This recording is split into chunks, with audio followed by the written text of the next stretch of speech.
Let me tell you what the headlines got wrong lately.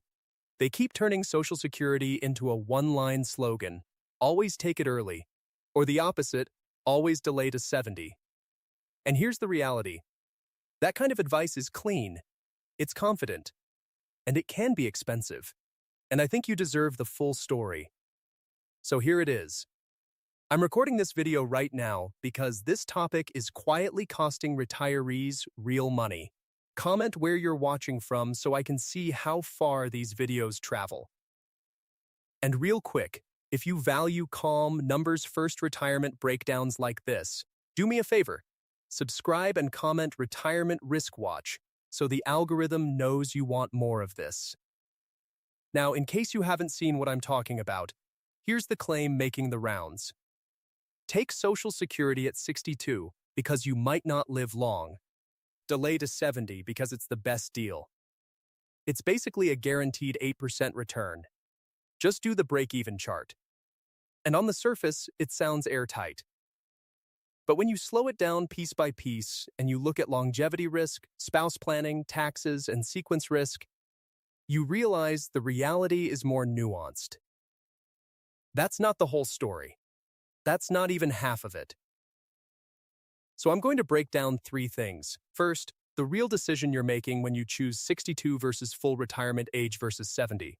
Second, what break-even math tells you and what it hides. And third, a simple framework you can write down so you stop arguing with the internet and start making a decision that fits your life. So, let's start with what we can verify in plain English. Social Security is inflation-adjusted income with rules. It's not a stock. It's not a bond. It's a base layer of retirement income that behaves differently than your portfolio. And the age you claim changes the size of that monthly check. Claim earlier, smaller check. Claim later, bigger check. Here's the clean way to think about it. This decision is not just more money later. It's an insurance decision. It's longevity insurance. Delaying increases the size of the check you can't outlive. Taking early gives you cash flow sooner, which can reduce stress and reduce portfolio withdrawals early. And right there, did you hear that? Two good things that conflict. That's why slogans fail. Now, break-even math. Break-even math is the idea of, if I take it early, I get more checks.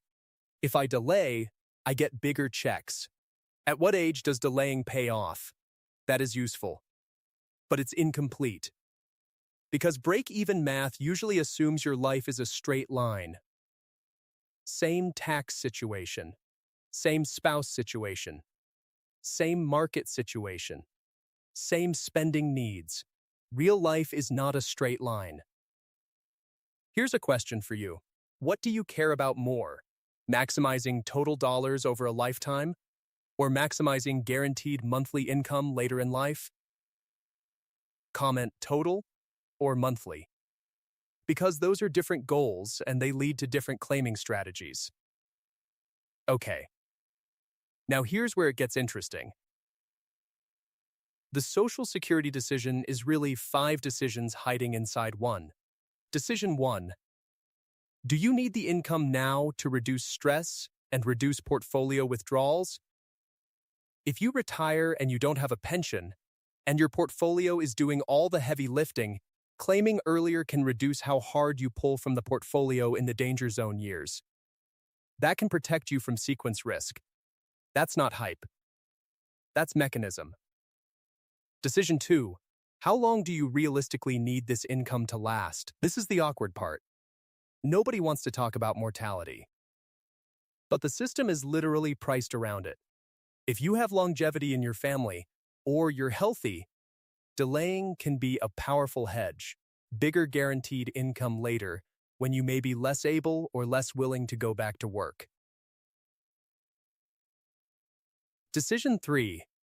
What's your spouse plan? If you're married, this is not a solo decision.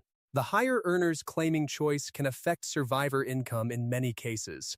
If one spouse passes, the survivor may keep one benefit and lose the other. So the question becomes, Do you want the surviving spouse to have a bigger guaranteed check later? This is where break-even age charts miss the human reality. Decision 4. What's your tax stacking situation? Social Security can interact with other income, your portfolio withdrawals, required distributions later, pensions. The goal isn't pay no tax. The goal is don't create ugly surprises. Sometimes delaying helps, sometimes it doesn't, depending on what else is in your income stack. Decision 5. What's your personality and risk tolerance? And I mean that seriously. Some people would rather take a smaller check now because it feels real and reduces anxiety. Some people would rather lock in the bigger check later because they fear being 82 with a small check and big bills. Neither person is stupid. They're different. Now here's the skeptical alternative. People say, delaying is always better because the check grows. That's plausible. Here's how it can fail. If delaying forces you to pull too hard from your portfolio early, especially in a down market, you can permanently damage the paycheck machine. You traded a bigger Social Security check later for a smaller portfolio forever. That can be a bad trade. And the other side, take it at 62 because you might die. Sure, it's possible. Here's how that can fail. If you live long, inflation rises, and your check is smaller forever, you can end up regretting it when it's too late to undo. So what does this actually mean for you? It means stop asking, what's the best age?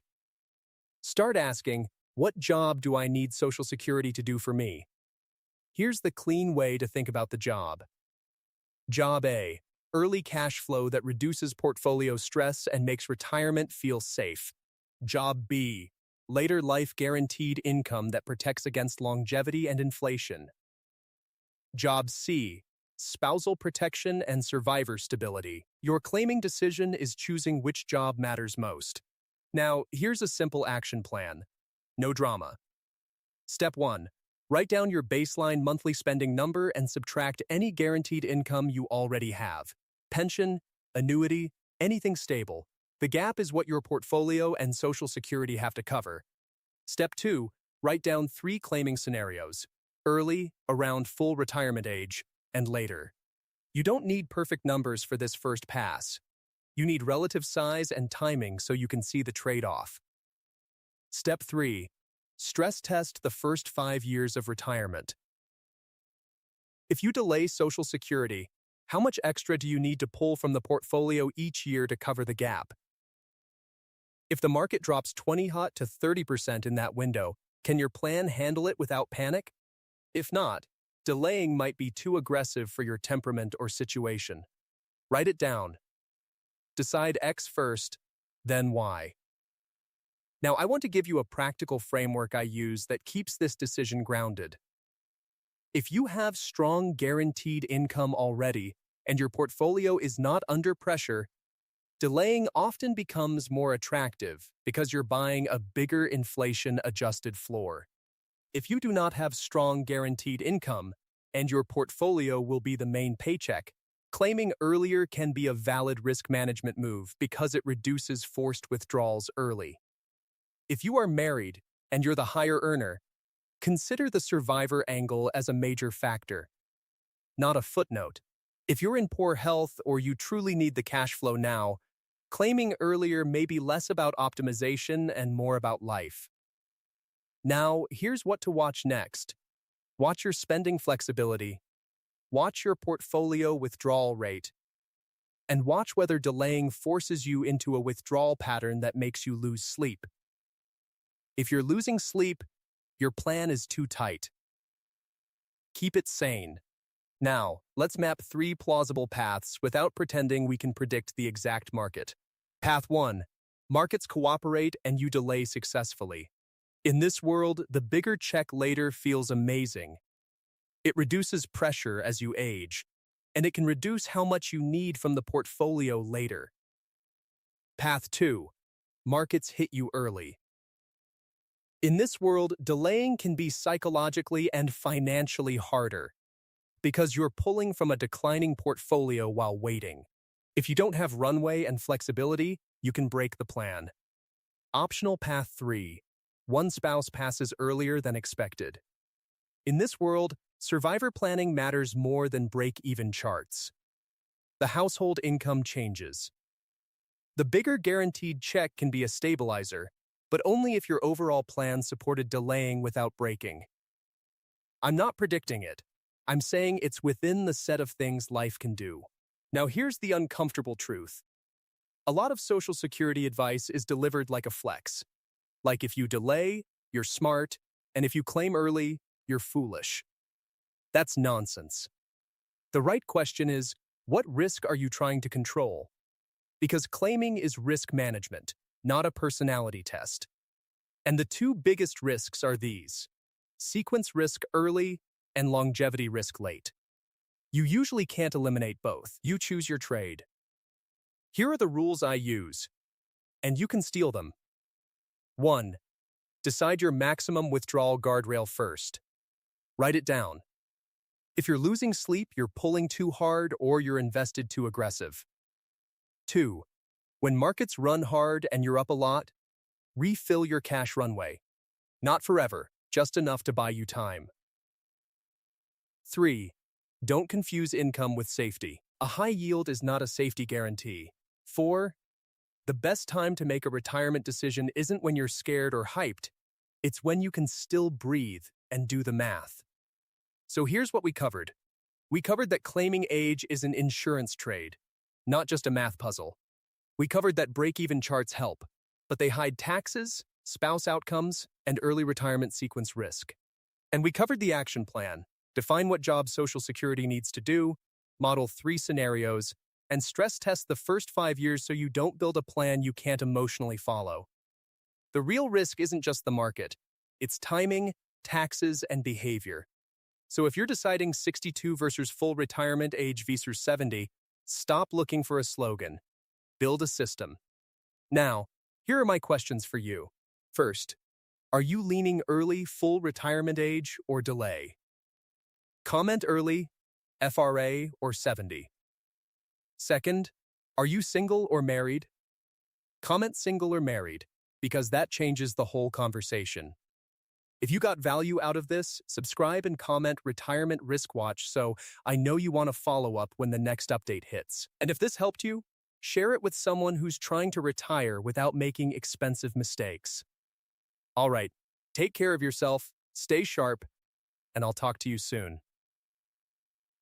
And just so we're crystal clear, this is educational content and commentary. It's my take based on publicly discussed information and my own reasoning. And it's not personal financial advice. I'm not your advisor. I don't know your goals or your risk tolerance, and I could be wrong. Do your own homework. Consider your situation. And if you need personal advice, get it from a qualified professional who knows your situation.